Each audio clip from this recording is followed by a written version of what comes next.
Ini soal kewenangan. Siapa sebenarnya yang berwenang untuk melakukan proses litigasi perampasan aset tanpa pemidanaan atau non-conviction base ini? Kalau kita baca RUU ini, pasal 12, 17, 23, 24, 37, dan 48. Isu saya di sini sebenarnya adalah siapa sih sebenarnya lembaga atau pejabat yang berwenang melakukan perampasan aset tanpa pemidanaan. Tapi bukan sekedar perampasan aset, tapi dia melakukan pengelolaan aset secara keseluruhan. Kalau sekedar merampas, memang peranan JPU atau peranan jaksa itu menjadi tinggi. Tapi kalau sudah dikaitkan dengan pengelolaan aset secara keseluruhan, termasuk pengelolaan sampai kemudian menjaga asetnya supaya asetnya tidak jatuh, saya kira perlu pertimbangan untuk melibatkan pihak-pihak tertentu dan di luar kejaksaan, dan itu langsung dimasukkan dalam undang-undang. Jangan hanya sekedar relasi yang dibangun oleh kejaksaan. Saya ingin mempersingkat saja. Jadi beberapa hal akan saya kasih disclaimer saya dulu. Satu, saya akan analisis sesuatu yang di luar. Saya tidak akan analisis sesuatu di luar kapasitas saya. Tadi saya mendengarkan saja yang disampaikan oleh Pak Sugeng berkaitan dengan hukum acara, berkaitan dengan konsepsi, ya. Saya akan lebih concern ke hal yang berkaitan dengan keilmuan, basis keilmuan saya yaitu hukum tata negara. Dan saya kira dalam basis hukum tata negara itu banyak sebenarnya yang bisa kita baca dari RUU perampasan aset ini, ya. Nah, yang pertama itu begini, saya kira RUU ini dari penamaan saja dulu. Saya kira memang harus diperbaiki soal perampasan. Ya, karena kalau kita lihat sebenarnya perampasan itu dalam benak saya, dalam bayangan saya itu hanyalah salah satu tahapan di dalam proses pengelolaan aset secara keseluruhan. Ya, karena di dalamnya itu kan harusnya ada namanya penelusuran, ya kan, di pengamanan, pemeliharaan, perampasan, bahkan pengembalian aset. Saya kira ada, saya lupa Pak Sugeng, ada perjanya kalau nggak salah dulu itu, perja 2020 ya, saya lupa tuh. Jadi, tapi di situ ada sebenarnya yang sudah mengatur soal bagaimana fokus mengelola aset gitu, ya. Jadi bayangan saya begini sederhana, satu perlu dipertimbangkan. Jadi itu sebabnya saya lebih memilih soal undang-undang ini menjadi undang-undang aset recovery. Saya ingat sebenarnya dulu Pusat Kajian Anti Korupsi itu bersama dengan partnership, seingat saya tahun 2012 Pak Sugeng itu melibatkan banyak ahli untuk menyusun draft RUU aset recovery itu. Dari UGM ada saya, ada Mas Denny, ada Prof. Edi, sekarang jadi Wamen, ada Mas Hafaz, teman-teman dari banyak tuh, ada Prof. Rudi, Pak Rudi juga yang sudah meninggal almarhum UI, lalu kemudian ada banyak tuh yang saya lupa, Bu Kristuti juga kalau nggak salah ikut-ikut di dalam tim itu. Jadi tim yang dibentuk oleh partnership untuk bikin RUU perampasan aset, dan pembicaranya sudah banyak, dan juga pembicaraan yang disampaikan di sini, yang saya sampaikan ini. Jadi kenapa kemudian lebih ditekankan untuk undang-undang ini menjadi undang-undang aset recovery, pemulihan aset. Karena dibayangkan prosesnya itu sebenarnya jauh lebih panjang. Yang kedua begini, bahwa kalau apakah pertanyaannya ya, apakah undang-undang ini penting, saya kira sudah selesai lah. Tadi sudah disampaikan oleh Prof. Duki, Prof. Mas Duki, lalu kemudian tadi disampaikan juga oleh Pak Sugeng soal pentingnya, ya. Nah, memang ini yang harus kita bincangkan, yaitu dalam artian begini. Kenapa sih RUU ini itu dikaitkan dengan pidana, tetapi dia melakukan perampasan aset tidak dalam proses hukum pidana. Kalau saya ditanya, memang idealnya, kalau kita bicara soal hak asasi ya, idealnya aset dirampas itu harusnya berkaitan dengan pembuktian pidana dalam sebuah pengadilan, idealnya. Namun, kalau kita lihat perkembangan zaman, memang membutuhkan kemudian model-model perampasan aset yang tidak harus dalam konteks putusan pidana, ya, karena kejahatan makin berkembang, kita semua tahu itu dampak kerugian negaranya sangat besar, lalu kemudian keterbatasan hukum pidana sendiri dalam melakukan penyelesaian, termasuk soal subjek hukum pidana yang kebanyakan dibincangkan adalah subjeknya adalah person, itu biasanya menghalangi, dan juga soal kompleksitas kejahatan terorganisir, organized crime ya. Organized crime itu biasanya tidak sederhana untuk dibuktikan. Itu sebabnya kenapa hakul yakin saya untuk mengatakan undang-undang perampasan aset yang tidak berkaitan, yang tidak melalui putusan pengadilan itu harus kita punya. Tadi salah satunya yang sudah dibincangkan oleh Pak Sugeng soal illicit enrichment. Sebenarnya begini, teman-teman sekalian ya, kalau kita mau lihat sebenarnya model forfeiture atau perampasan itu sebenarnya sudah banyak modelnya. Ada criminal forfeiture, saya kira selesai, kita udah paham itu, putusan pengadilan melakukan perampasan, melalui putusan pengadilan ada pidana tambahan dan lain sebagainya. Yang kedua ada namanya administrative forfeiture. Jadi administrative forfeiture ini juga sudah ada. Misalnya administrative forfeiture, saya ingat ya.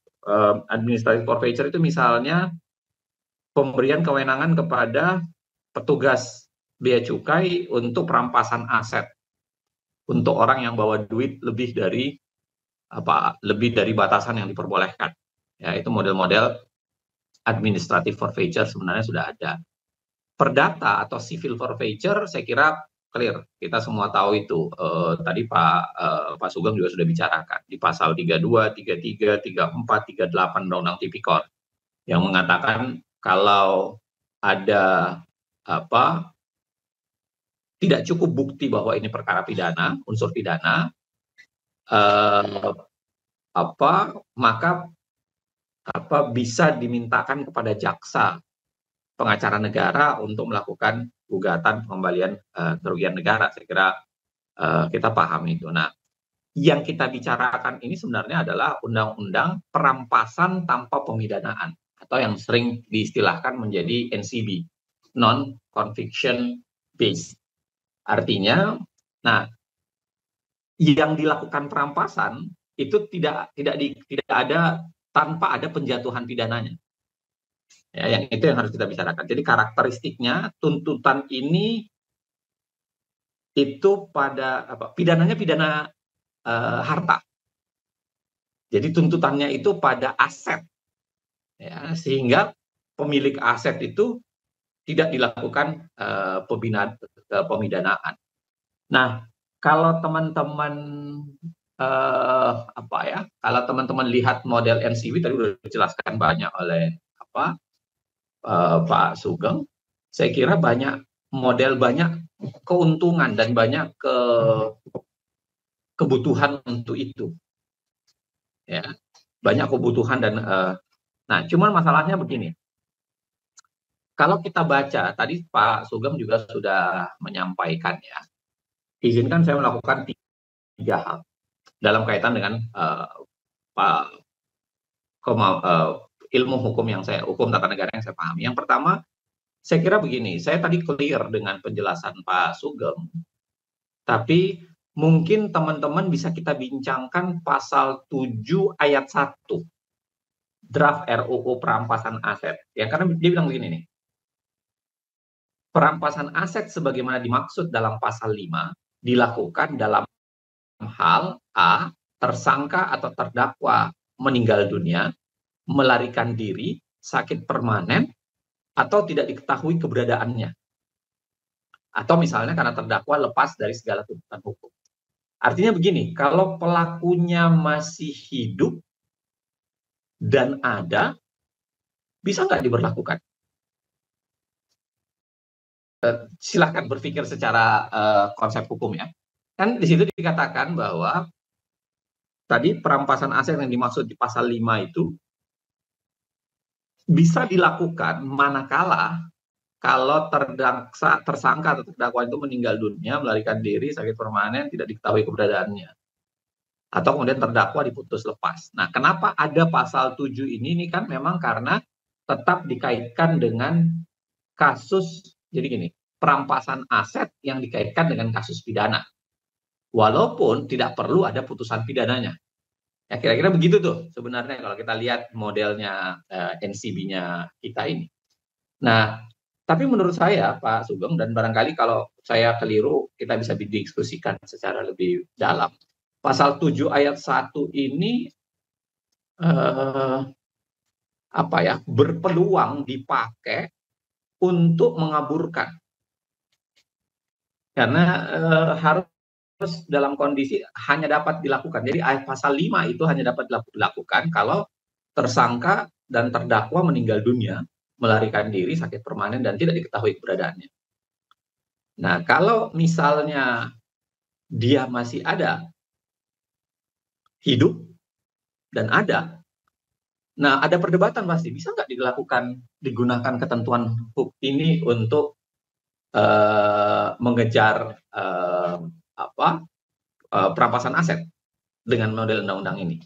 Ya, jadi saya bayangkan begini, kalau dikaitkan dengan pasal 5 tadi ayat 2 yang disampaikan oleh Pak Sugeng, soalnya khususnya unexplained wealth atau dalam tanda kutip tersendiri bisa dianggap illicit enrichment, saya kira harus ada penguatan di pasal 5-nya Pak Sugeng untuk menguatkan illicit enrichment and wealth explain-nya itu, plus pasal 7 ayat 1 ini kayaknya harus direformulasi supaya jangan-jangan nanti bisa dipakai pasal 7 ayat 1 ini untuk mengatakan bahwa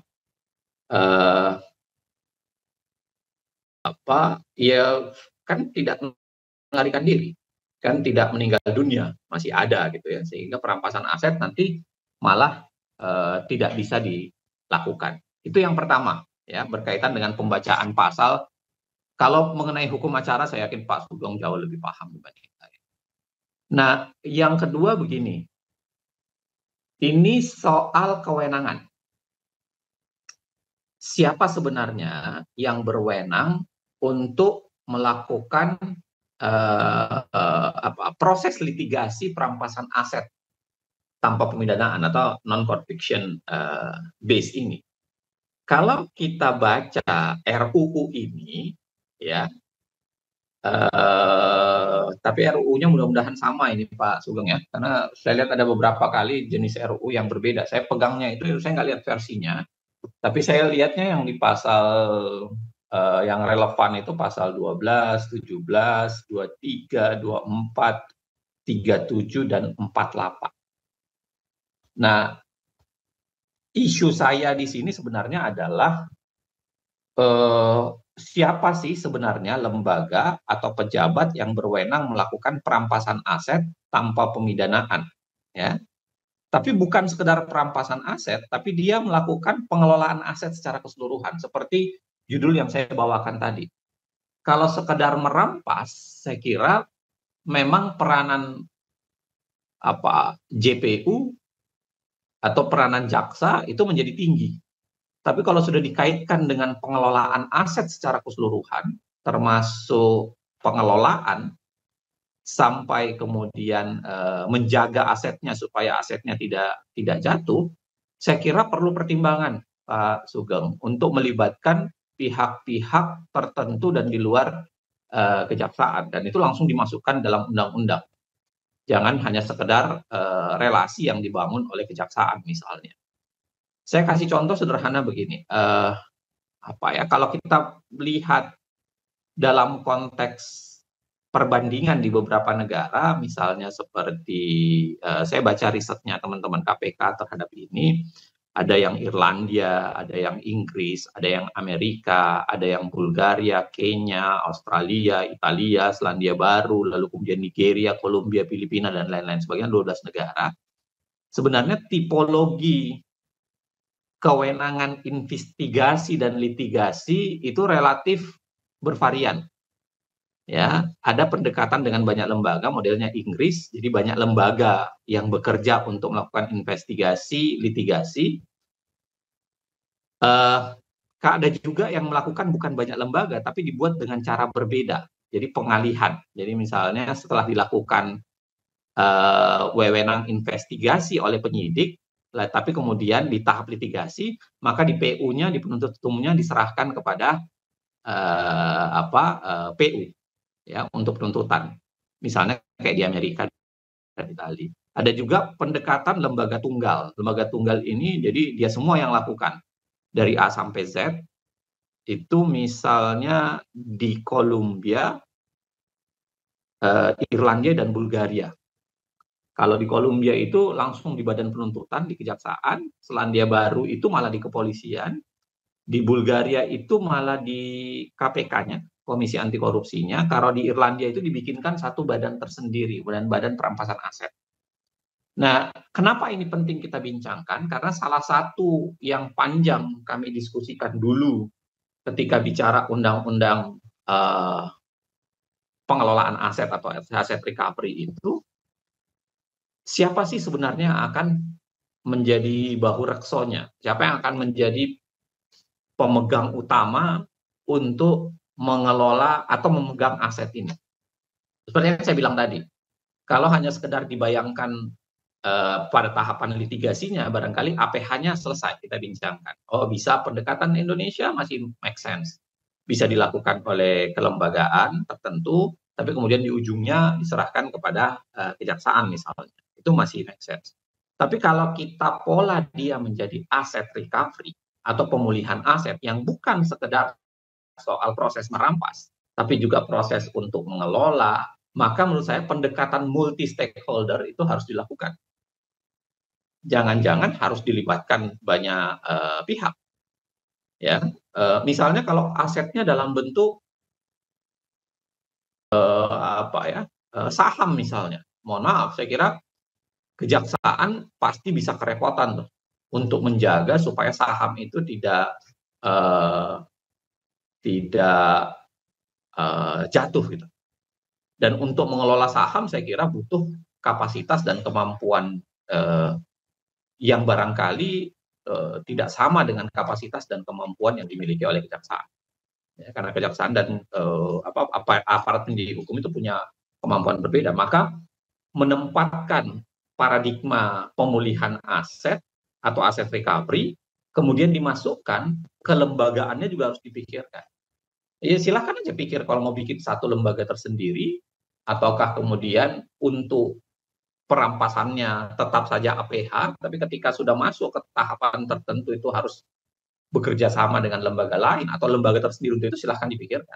Tapi saya yakin bahwa pendekatannya harus lebih banyak, dan bagusnya pendekatan lebih banyak ini untuk menjaga, saya kira, menjaga isu soal keterbukaan. Walaupun saya kira dalam undang-undang ini cukup banyak ya keterbukaan mencoba dibuat, bahkan usulan Pak Sugeng tadi menurut saya menarik tuh untuk mau harus ada declare dan lain-lain sebagainya. Saya kira itu memang harus dilakukan. Tapi kenapa harus dialihkan atau dibuat dalam konsep kelembagaan yang berbeda? Saya kira itu supaya paradigma undang-undang ini jangan hanya sekedar merampas atau sebuah proses litigasi semata, tetapi juga masuk ke ranah yang lebih bersifat pemulihan secara umum. Dan pemulihan itu sampai kemudian ketika tahapan